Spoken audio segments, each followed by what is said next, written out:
Wow. That was absolutely depressing. The roller coaster of emotions in that last 20 seconds of the game was on another level. The Seattle Seahawks, by the grace of God, got the ball in the end zone, which they hadn't been able to do at all. Their offense had been terrible. They somehow got it into the end zone when they needed it most, and then they didn't get the 2 point conversion. They got an onside kick though, but it was an illegal formation. And then they almost got the next one, but of course they didn't. The game's over. Taylor Heineke getting interviewed because they won, but man, such a very, very sad game for the Seattle Seahawks. This is basically the end of the season for them. I don't think there's any way we can come back realistically and make the playoffs. I think if we won this game, we were one game out of the wild card spot. But now it's over. I think there were some very clear issues this game that were glaringly obvious. One, how do you not target DK Metcalf in the first half of a football game? Like, you go an entire half without targeting arguably your best receiver on the entire team. I get that he's getting double covered, or, maybe the coverage on him is good, but honestly, it's DK Metcalf. At a certain point, if you get one-on-one coverage, just throw it up to him. And we started doing that in the second half, but it was much too late. My God, do we hate going into the middle of the field? I haven't seen DK Metcalf run a slant in about this entire season. It worked so well last year. Like, he would get slants and then he'd get one good block and he's gone. He's such a big guy. He's hard to take down.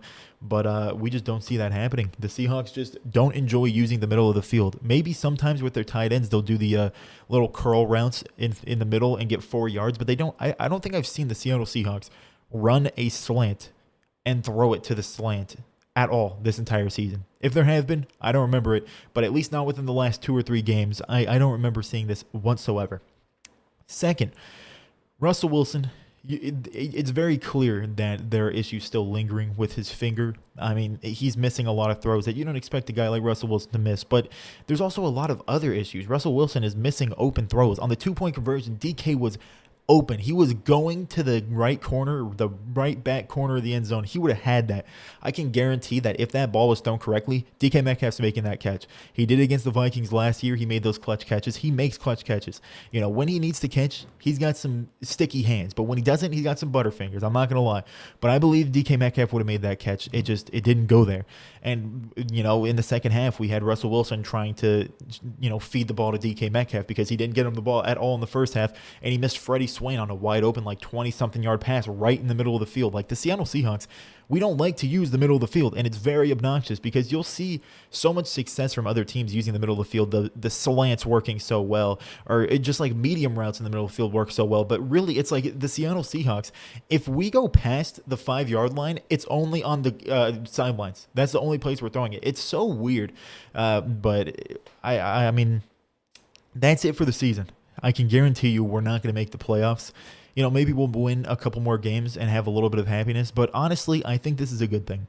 You never want to see the Seahawks miss the playoffs because you want to watch the Seahawks play in the playoffs and possibly make it to the Super Bowl. But this is the only way we're going to get meaningful change.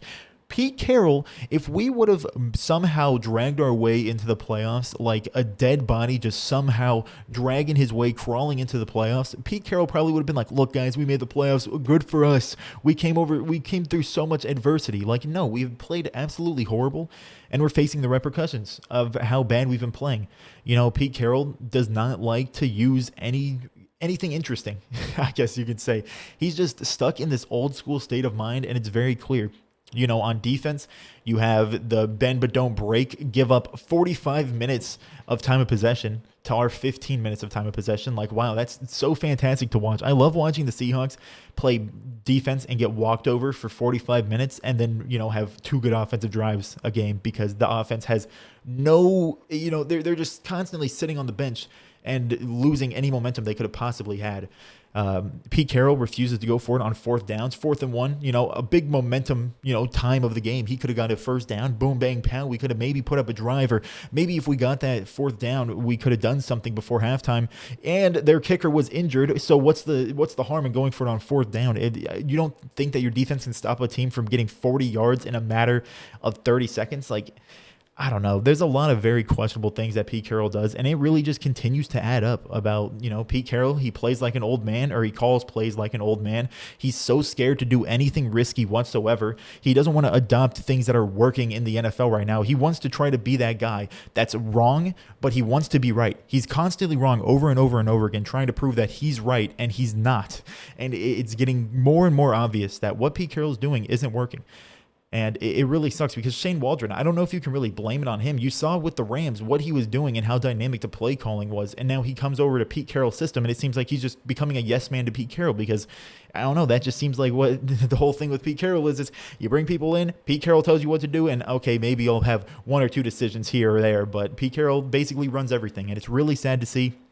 And my God, it is just not a fun time to be a Seattle Seahawks fan. But, I do think that some of this blame goes on Russell Wilson too now. Now, I can say that the play calling's bad, how we decide to move with the momentum, how we use tempo. I blame that on Pete Carroll and Shane Waldron and also Ken Norton. The play calling is not great.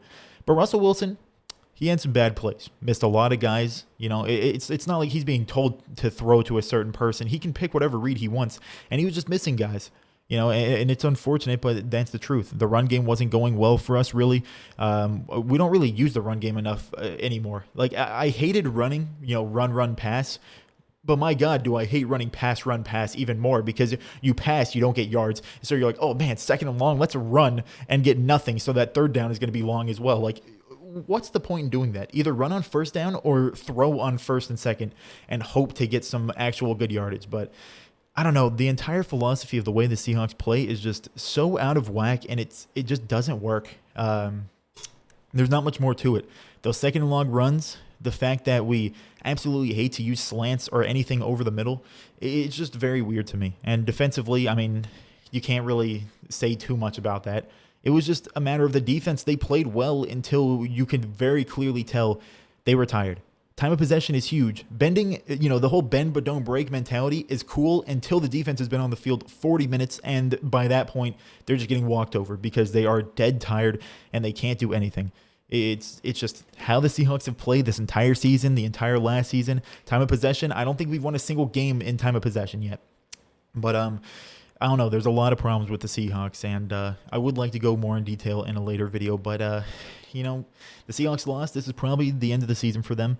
If we won this game, we could have made the playoffs. That would have been cool, but to be honest, I think it's better that we're going to miss the playoffs because then people will really look at, maybe Pete Carroll will reevaluate himself. Maybe the owner will see, hey, maybe Pete Carroll isn't the greatest coach ever because it's not like he's the one that won us games. Russell Wilson's not playing at the top of his game, and we can't win. I wonder why that is. It's just, I don't know, man. It's unfortunate. I'm going to talk about it in a later video, but right now, there are clear problems with the Seahawks, and we lost for a reason. I'm glad we lost. It's sad, but I think it's good in the long run. Hopefully, Russell Wilson doesn't leave us whenever he can. I believe it's this offseason that his contract is up. I'm not sure. Maybe next offseason, but still, either way, I hope Pete Carroll goes, and I hope Russell Wilson stays at the end of this season. There are many reasons why I believe that. I'll talk about them later.